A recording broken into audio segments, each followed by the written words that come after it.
Good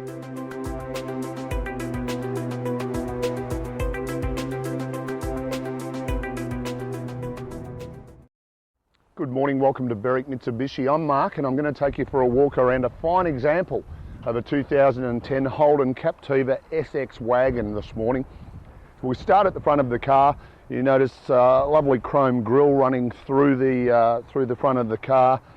Bonnet is basically unmarked. You have a look at that, a little bit of dirt, but overall in really good order. Finished in silver, it just looks the part. We do have factory alloy wheels as standard in the Captiva, and as you can see by the quality of them, virtually unmarked, in really good order, as is the Juco running down the driver's side of the car. We've got our black wheel arches just to set the tone off, and overall struggle to actually see any scratches or marks on this car. The right hand rear alloy wheel presents identical to the front one, not a mark on them. A little bit of dirt, but that's something that we address when the car's sold and we get it all ready for the lucky new owner. As we come around to the tailgate, consistency as far as quality continues. If I want to be really particular, minor little mark that I did see just there, just to the left of the SX badge. I know that's extremely minor, but you know, like you to know exactly everything about the car.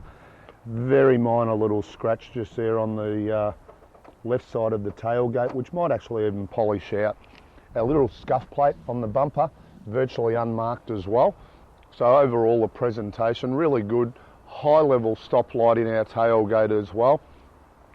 And we'll move around to the passenger side now, and the presentation of this car continues as far as the level of quality goes. Alloy wheel on the left hand rear, a very minor little scratch. But overall, once again, the Juco again, as you can see, my reflection bouncing off the Juco. It's just finished that well and has been looked after that well. Left hand front alloy, out of all our wheels on the car, that's the one you'd expect to have a scratch or two on it, but it is actually spot on, not a mark on it. And last but not least, just while we're on the outside of the car, is fitted with a factory sunroof as well. So you've got that option also, which we'll go into more detail about shortly. Okay, back around to the front of the Holden Captiva now. We'll just run through a few of the vital statistics. This particular model Captiva, powered by a 6-cylinder 3.2 litre V6 motor, is going to give you 169 kilowatts of power, 297 newton meters of torque. It's also going to deliver you fairly good fuel economy, 11.6 litres combined per 100 k's. So expect in excess of 560 kilometres to a tank of fuel, and not an overly large fuel tank, 65 litres. So it's going to give you the performance you want, but at the same time deliver you fairly good economy also. Back around to the rear of the Captiva now. If we want to release just the window on the car off one of our two factory keys, just a simple matter of pushing on the little rear window button, and we just lift that up out of our way just to get access to the car just by utilising the window itself. In the event that we've got a lot more cargo to store and we need to actually utilise the whole tailgate, simple matter of just reaching onto releasing the handle, and up she comes out of the way. Now it is a 7-seater version. At the moment we've got it set up just where you've got all your storage area. Okay, so quite a large storage area if you're not utilising the third row seats. In the event you need to pile all the kids in, simple matter of just pulling on that handle there to bring it up into position, locks automatically. You see how easy that is as well, and then we just lock our headrest away as well. In the reverse, when we want to drop it back down, simple matter of just pulling on that release handle again, it will automatically drop our headrest and just drop it down into position, and we're done. Small storage compartment there, store our goodies in there out of sight. Obviously our jack, all our tools in the event of a flat tyre, they're all there as well. I've taken the liberty of just removing the cover plate. This is how we access our spare wheel, just a matter of using the wheel brace, and we lower the spare wheel down out of our way. We really appreciate the V-line train just saying hello to us as we're trying to film. So overall, really flexible setup in the Captiva. Okay, here we are inside the Captiva now, and really, I've got to say, really impressed with the quality based on the fact it's a 2010 model. Starting on our driver's armrest, we've got all of our controls for our power windows, a button to lock and unlock the doors. We can also release the little tailgate window off the actual driver's armrest, so that's a good little feature to have there. Directly forward of that, we've got a little button to adjust the brightness on our dashboard. So just pop that button out and just turn it accordingly, just to change the brightness on our dash at night time. And then to the left of that, our controls for our exterior mirrors as well.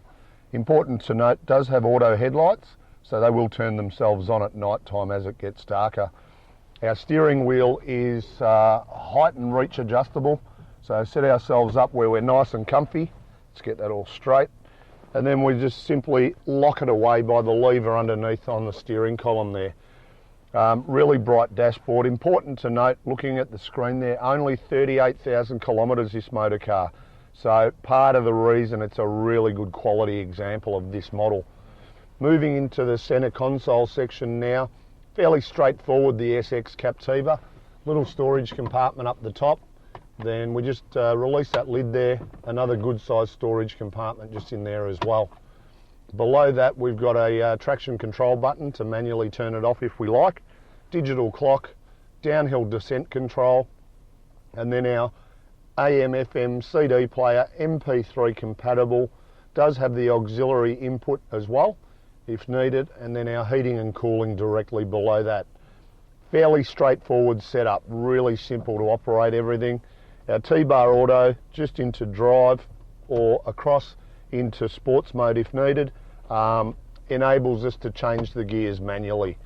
We do have a button to the left here which is winter mode. Just when our roads and conditions get a bit wet and slippery, it's a good option to have as well. Our handbrake release, which is just a handle, we just release it and it tucks down flush out of the way, and quite large cup holders directly to the left of that. Good storage area, another little storage compartment there, quite deep, store everything we need to in there as well. I didn't touch on it earlier, a little bit remiss of me, just back on our steering wheel, factory cruise control settings, and then all of our audio settings to the left hand side. So it's all set up, no need to take our eyes off the road.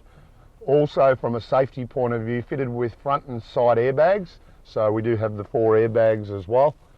Just for the safety of our passengers. The interior trim, the quality of the seats and the carpets, all in beautiful order. So a credit to the previous owner. And also, as we mentioned earlier, one more feature to look at. We've got our sunroof, which is automatic in the opening phase. Simple matter of pushing on the button, opens up for us. We'll let the sunlight beam in. In the event that we only want sunlight and not wind, we just push it back to the closed position, so it's all closed and secure, letting in the sunlight. If we don't want too much brightness, simple matter of closing off on that cover.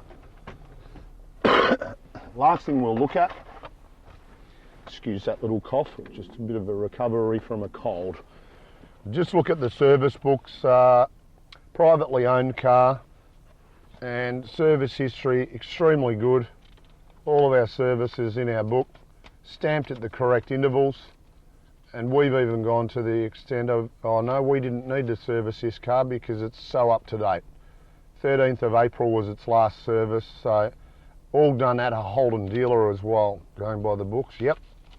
So also dealer service that's it's in its life so far, which is really good, and it just it screams quality because of the way, as I say, it's been looked after so far. So a few key points: 169 kilowatts of power, 297 newton meters of torque, giving you 11.5 litres combined per 100 k's, 4-wheel drive on demand, 7-seater, super low k's, a cracker example of a 2010 Holden Captiva. If you've got any further questions, feel free to give us a call on 9907 0555.